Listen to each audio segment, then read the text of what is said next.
संधि से आज हम लोग स्वर संधि के बारे में पढ़ेंगे। स्वर संधि किसे कहते हैं? कल हम लोगों ने इसके पहले वीडियो में संधि किसे कहते हैं और संधि के कितने भेद हैं इस बारे में चर्चा किया था। तो आज हम लोग संधि के जो प्रथम रूप है उसके स्वर संधि के बारे में आज चर्चा करेंगे। स्वर संधि जब दो स्वरों के आपस में मिलने से जो परिवर्तन होता है, दो स्वरों के आपस में मिलने से जो परिवर्तन होता है उसे हम क्या कहते हैं? स्वर संधि कहते हैं। ठीक ना। अब जैसे यहाँ पे गण और ईश लिखा है, क्या लिखा है? गण और ईश लिखा है, तो गण और ईश से मिलकर के गणेश बनता है। गण के आ में वर्ण विन्यास आपको पता होना चाहिए। गण में कितने वर्ण हैं? यहाँ देखने में तो सिर्फ 2 ही वर्ण दिखाई पड़ रहे हैं, लेकिन इसमें जो है 4 वर्ण दिख रहे हैं। गा हलंत लगा देंगे, फिर उसके आगे जो है आ लिखेंगे। गा में 2 वर्ण हैं और णा में 2 वर्ण है। दोनों आ स्वर इसमें छिपा हुआ है। ठीक ना। तो आ और ई, ईस का जो है प्रथम वर्ण ई है। आ और ई के मिलने से जो है क्या हो जा रहा है? ए हो जा रहा है, जो क्या है? स्वर वर्ण बना हुआ है। ठीक ना। आ और ई के मिलने से क्या हो गया? ए हो गया है, जो स्वर वर्ण है। ठीक ना। तो चूंकि हम लोग स्वर संधि की बात कर रहे हैं, तो यहाँ पर जो परिवर्तन होगा वो स्वरों में ही परिवर्तन होगा। ठीक ना। मुख्यतः स्वर में ही परिवर्तन होगा। अब हम बात करते हैं कि स्वर संधि के भेद कितने हैं। तो मुख्यतः स्वर संधि के 5 भेद हैं। सबसे पहले दीर्घ संधि देखते हैं और उसके बाद फिर हम लोग गुण संधि को देखेंगे, वृद्धि संधि को देखेंगे, यण संधि को देखेंगे और फिर अयादि संधि को देखेंगे। ठीक ना। इन 5 संधियों के बारे में ये इंटर तक के कोर्स में लगभग ये सभी जो है पूछे जाते हैं। बात करते हैं दीर्घ संधि की, कि दीर्घ संधि किसे कहते हैं। जो बच्चे संस्कृत पढ़ रहे होंगे तो वहाँ पर दीर्घ स्वर संधि को आकाश वर्णे दीर्घा से जो है भी हम लोग समझते हैं। क्योंकि संस्कृत भाषा से हिंदी भाषा का प्रादुर्भाव हुआ है, तो संधि के कुछ नियमों को हम लोग यहाँ भी जो है उसी से समझते हैं। आकाश वर्णे दीर्घा से भी समझ जाते हैं।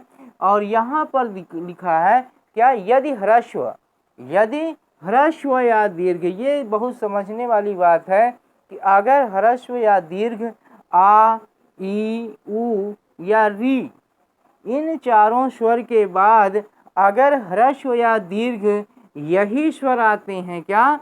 वो चाहे ह्रस्व है चाहे दीर्घ है, आ, ई, उ और री, अगर इन वर्णों में से इसी के समान ही चाहे ह्रस्व हो चाहे दीर्घ हो, अगर कोई स्वर आता है तो दोनों के स्थान पर दीर्घ आदेश होता है, यानी आ, ई, उ और री हो जाएगा।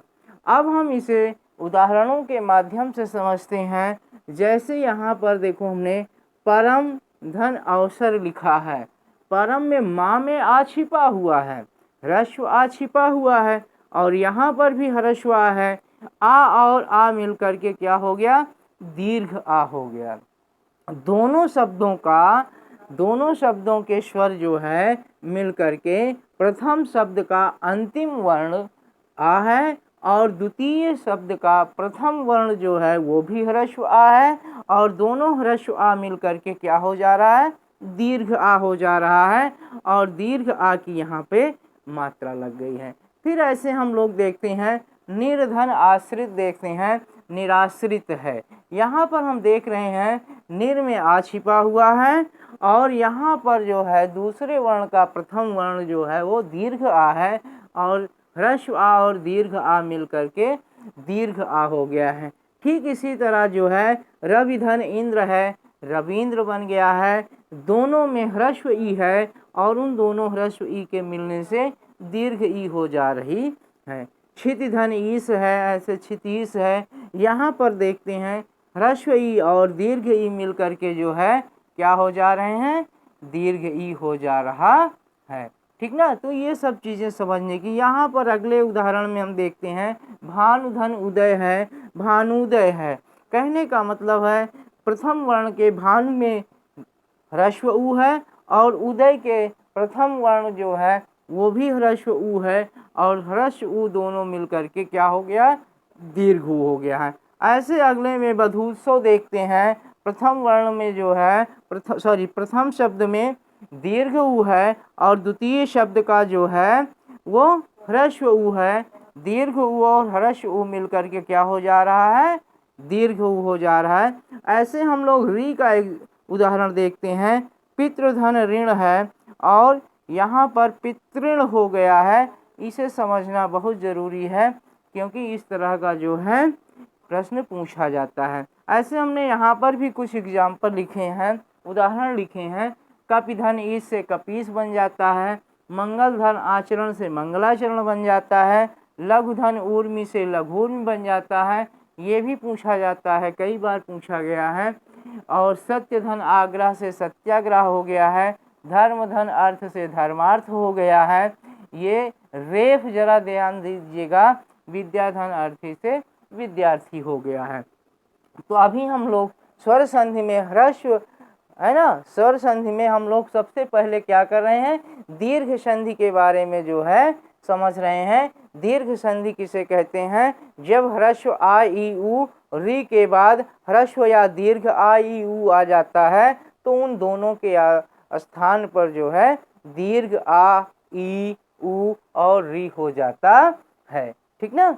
हमारे समझ से आपको ये वीडियो अच्छा लगा होगा, ज्ञानवर्धक लगा होगा। अगर ये वीडियो आपको ज्ञानवर्धक लगा हो तो इसे आप लाइक करिए, चैनल को सब्सक्राइब करिए और ज़्यादा से ज़्यादा अपने मित्रगण में इसे शेयर करिए, जिससे उनको भी इसके से संबंधित जानकारी मिल सके। ओके।